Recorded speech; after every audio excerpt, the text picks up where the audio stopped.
我虽然喜欢苹果的东西，但是我觉得它越来越夸张的贵，就是会让人家不是很喜欢。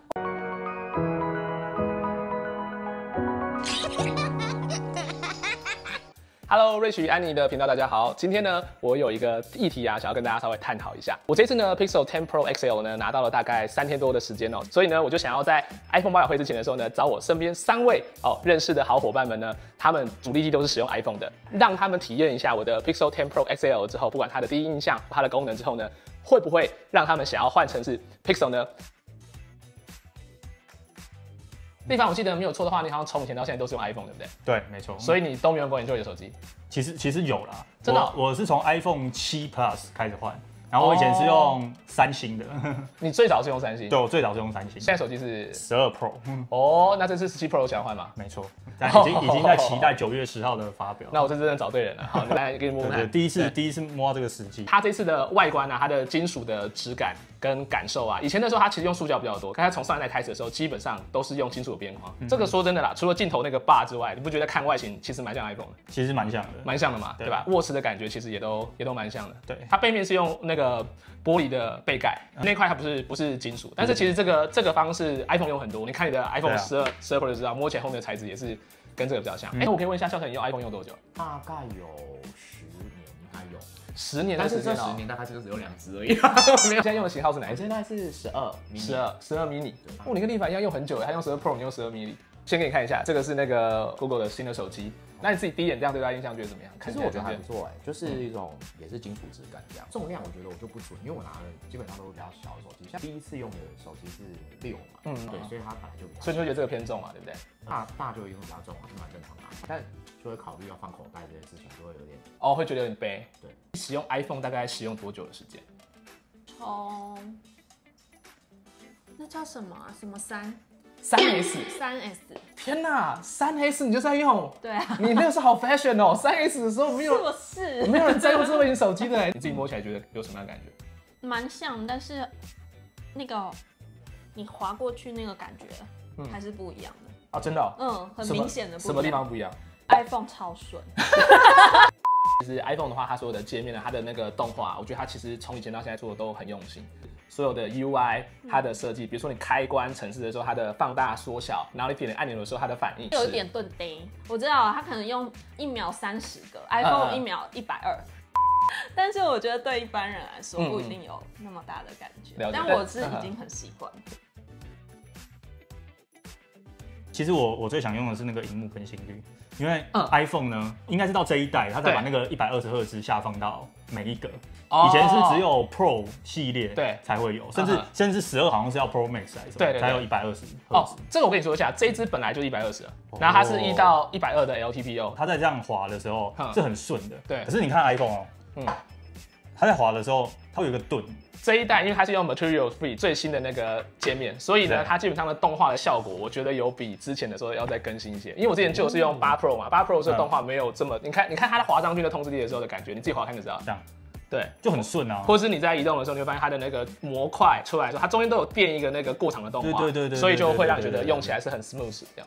假设你在用这手机的时候，会想要知道或想要体验的。其实讲出来就是 AI 嘛，就是因为我知道 Android 系统很早就是相机打开，比方说你对着某一个餐厅，它就可以搜寻。对。iPhone 是到现在还没有。哦，您看我的照片对不对？对。然后上面是不是有穿西班牙队？就是我现在穿的球衣。对。然后这边给按一下，帮我把西班牙队的球衣换成阿根廷队的球衣。这就是最近那个大家都在玩的，叫做 Gemini Nano Banana。因为现在 Apple 还没有办法做到这件事情。目前 Apple 的话，它打算要跟 Google 做授权，它想要让 Gemini 去帮它训练那个 AI 的引擎，这样。对这一块的部分，我不得不说啦，就是输的，就是 Apple 是输蛮多的。比如说，我是不是刚刚有讲到那个照片的部分，你就点一下编辑，对不对？然后呢，它就会打开这个部分。然后这一开始的时候，你要先去圈出你要的范围。比如说，假设我想要改是这个鱼缸后面的这个形体的部分，你可以圈个大概，按一下再想象。然后你就可以帮他下指令，帮我修改成7彩颜色的鱼缸。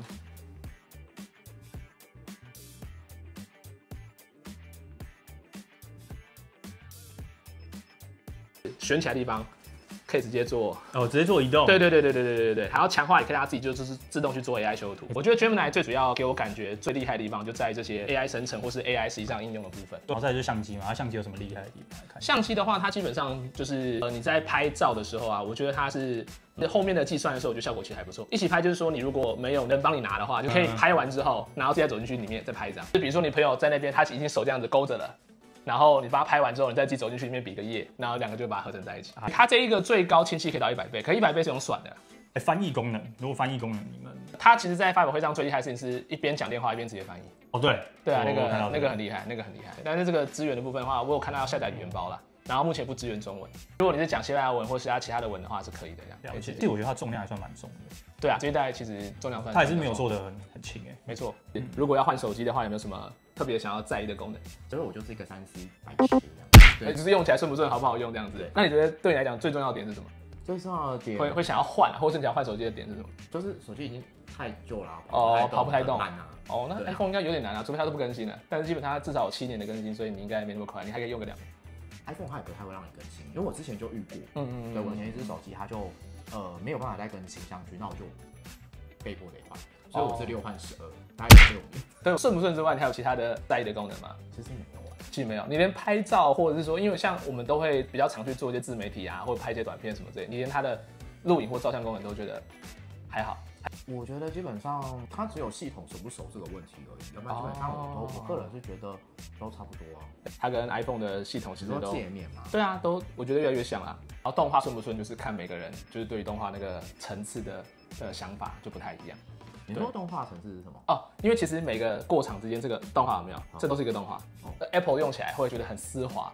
第一个，它萤幕更新要够快嘛，然后第二就是它的动画如果中间穿插的多，就是中间的那个动画有过场，就不会觉得东西好像有种硬被换过去的感觉。你会觉得每个动作都会有一个，比如说缩小，它会这样进去，不是突然间就嘣就变小了这样子。对，我指的是那个界面上的动画啦，因为他平常说自媒体用的比较多，而且大部分都是用手机去做剪片比较多，所以他会想要知道这一支它在剪片啊或东西的效率或是功能怎么样。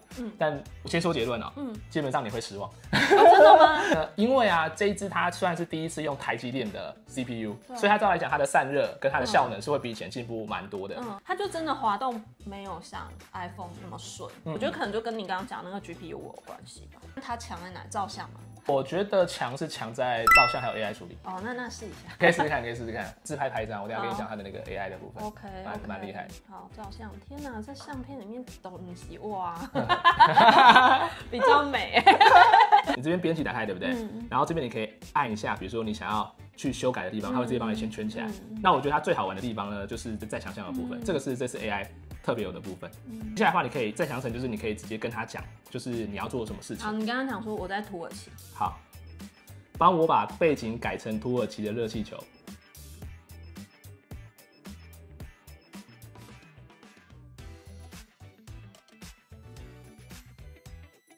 如果我换成是 Pixel 的话，这个之间有没有什么对你来讲最困难的地方？其实困难的点就是在第一个资料的转移嘛，那我原本里面的照片啊，原本里面的档案要转到 Pixel 会不会麻烦？这个其实基本上你只要拿一条传输线就可以解决了，因为他在开机的时候直接做那个装置的时候，其实现阶段他就问你说你是 iPhone 还是其他装置，但是毕竟是不同的作业系统啦，所以不是所有东西都过去。再来就是手势嘛，就是你要换的操作的语言，像 iPhone 我们很习惯这样滑嘛，可是它往上滑好像不是。回到对它那个是多功没有错，对，就是手势的部分又要重新适应，然后再来我最在乎就是手机拿起来好不好看嘛，因为你看我是拿裸机，裸机派的所以拿起来好不好看对我来说很重要。所以它的外形基本上是 OK 的，对不对？就是它的外形其实 OK 的，对，但是就是 Apple 的工艺对我来说还是对有一种不可取代的的感觉这样。对，然后他的精神嘛，因为就是我很喜欢贾博士这个人那你会觉得贾博士过世之后 Apple 的产品会比较没有那么多创新吗？确实是，就是没有那么多功能上的创新，可是它营运部分是好的，是赚钱的啦。对，它是过世之后才变成就是第一个市值颇高的。对你来讲的话，你最后的选择应该还是选择 iPhone 17 Pro。没错，iPhone 在我心中有无可磨灭的地位。如果今天真的你想要换 Pixel 手机的话，你会在意什么问题？不就是 iOS 跟安卓它的系统不相容，那东西要备份过去很麻烦的。对我而言，它就是一个很麻烦点。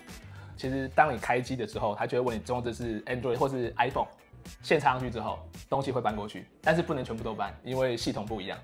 那所以对你来讲，决定的只有价位吗？还是对品牌的忠诚？我觉得是价位啦。iPhone 明明就是基本上所有手机里面基本上就最贵的，平均价，我说平均价啦。但我说它平均就是比 Android 的机子贵啊。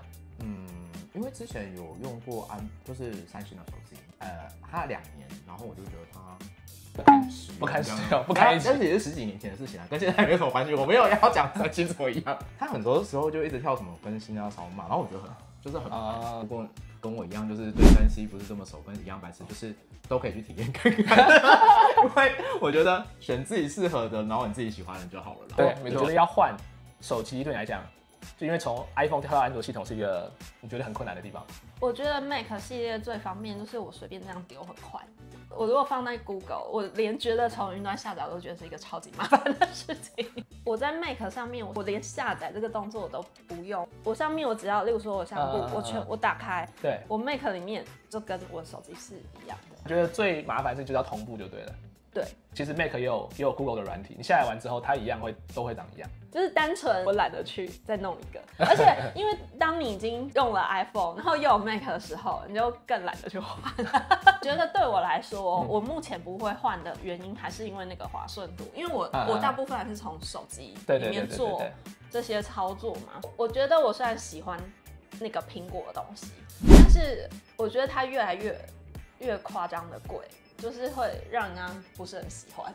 Apple， 你再不努力，你就走 Intel 的后尘。我跟你说，我觉得刚刚想要讨论主题呢，叫做 Switching Barrier， 就作为我们在习惯某个事物之后要换到一个新的事物的时候呢，其实这个代价每个人心目中的衡量点都是不一样的啦。上片的时候呢，已经是在 iPhone 发表会前哦，所以我相信有很多的观众看到这支影片的时候，一定对于接下来 iPhone 17 Pro 是非常非常期待的哦。那欢迎大家在影片下面，我们大家一起理性的讨论，如果是你自己会想要换成 Pixel 手机吗？那想要换的原因是什么？那不想换的原因又会是什么呢？那我是瑞奇，一个热爱科技的双宝爸。那这部影片就到这边，大家拜拜。